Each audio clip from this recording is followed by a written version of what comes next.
कंचा लंका खाउथिबा लोक माने निहाती ए भिडियोटी को देखंतु। कंचा लंका खाइले आम शरीर रे केउ रोग प्रतिरोधक शक्ति बढ़ी थाए और कंचा लंका द्वारा आम शरीर रे केउ केउ क्षति होई थाए आसंतु जानिबा। दर्शक बंधु आमे भाबी थाउ कंचा लंका खाइले आम स्वास्थ्य खराब हेबो और स्वास्थ्य हानिकारक अटे। एपरि एक रागयुक्त खाद्य अछि जहा आम शरीर को लाभ देई थाए। तेबे बंधुगण सही राग जिनिसटी हेउची कंचा लंका।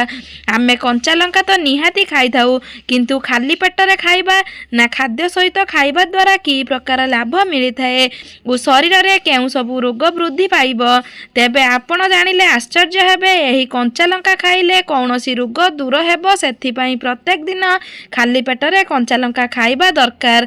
जानिबा पई भिडियोटी को शेष पर्यंत निहाती देखंतु।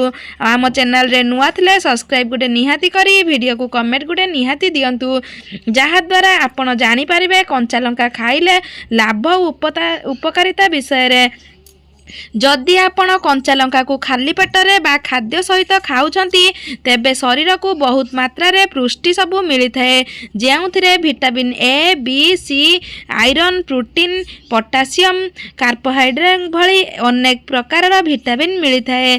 तेबे आसंतु जानिबा केउ केउ लाभ मिली थाए। तेबे प्रथम लाभटी हेउची कंचा लंका कैंसर भली रोग सहित लड़िबा पई बहुत सहाय्य करे। तेबे आपण जानि रखंतु जे एही कंचा लंका आम शरीर रे हेउथिबा कैंसर सेल मानकर वृद्धि अटकाई देई थाए। तेबे आपण चाहुचंती तो जीवन रे केबे कैंसर न हेउ बोली तेबे आपण प्रत्येक दिन दुईटा कंचा लंका खांतु और सकाळे जे कोनोसी खाद्य सहित कंचा लंका निश्चय खांतु।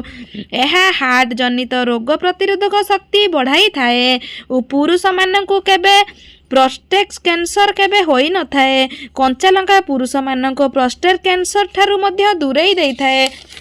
एही कंचा लंका रे बहुत विटामिन सहित प्रोटीन मध्य रही थाए। द्वितीय नंबर रे आम त्वचा को सुंदर और चमकदार बनई थाए। एही कंचा लंका सबु गुण आम शरीर पई बहुत लाभदायक अटे। एमिति देखा जाए जे जे कोनोसी रागयुक्त खाद्य खांतु तांको मुहर दाग देखा जाए नाही। उ कंचा लंका राग जिनिस खाइबा द्वारा मुहरे सबु पिंपल्स दूर होई थाए कारण एही लंका रे एंटी एजिंग अटे। ताहा आम चेहरा रे आसुथिबा दाग और व्रण को दूर करी रखे। सेथि पई आपण निहाती खाद्य रे कंचा लंका शामिल करंतु उ एही कंचा लंका खाइबा द्वारा से आपणकर मूड मध्य एक्टिव रही थाए कारण एही लंका आम मस्तिष्क रे एंटी एजिंग संचार करी थाए जहा फल रे मस्तिष्क सर्वदा एक्टिव रही थाए। सब बेले आम मूड खुशीपूर्ण रही थाए। तेणु जदि आपण चाहुचंती आपण सारा दिन खुशी रे रुहंतु तेबे आपण सर्वदा कंचा लंका खांतु। यह आपण मानकर चंचल मस्तिष्क रखी थाए। जदि आपण लंका खाउछंती तेबे आपणक शरीर रे ठंडा काश कुंडिया लागी रहुथिले निहाती कंचा लंका व्यवहार करंतु कारण यह एंटी बैक्टेरिया थाए सेथिपाई रोग प्रतिरोधक शक्ति बढ़ाई थाए उ एथिरे आयरन मध्य लुचि रहिछि। रक्त कम रही रक्त संचार हेबा पई आपण कंचा लंका खांतु। एहा द्वारा रक्तर संचार होई थाए हेबा सहाय्य करि थाए। एही कंचा लंका आखि पई मध्य लाभदायक अटे। आखि कुंढेई लागुथिले किबा आखिर दूरदृष्टि कम थिले कंचा लंका खाइले आखि समस्या दूर होई थाए। एहा द्वारा आखिर सब समस्या मध्य आस्ते आस्ते दूर होई थाए। सेथि पई आपण प्रत्येक दिन खाद्य रे कंचा लंका व्यवहार करंतु। कंचा लंका शरीर पई बहुत लाभदायक अटे। ध्यान रखिबे सुखिला लंका जमा भी खाइबेनी। सुखिला लंका खाइले गैस समस्या होई थाए और शरीर रे विभिन्न प्रकार रोग प्रतिरोधक शक्ति कम होई थाए।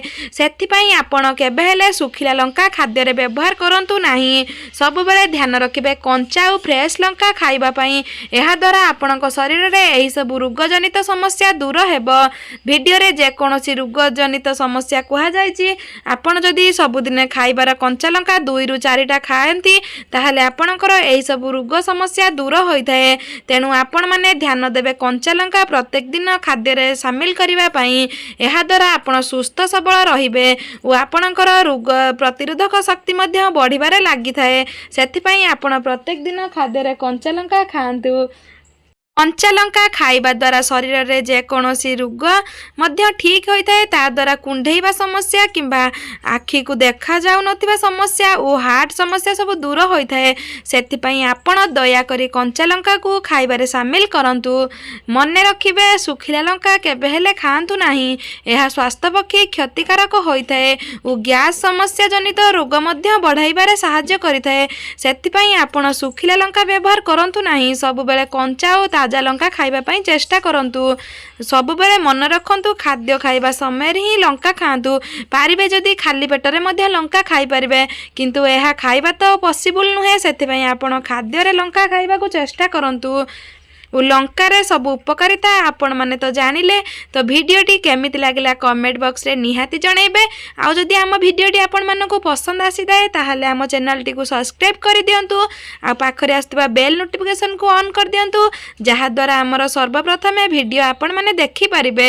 ओ एई भली सुंदर सुंदर टिप्स देखिया पई हमकु फॉलो करंतु ओ कमेंट बॉक्स रे निहाती जणांतु।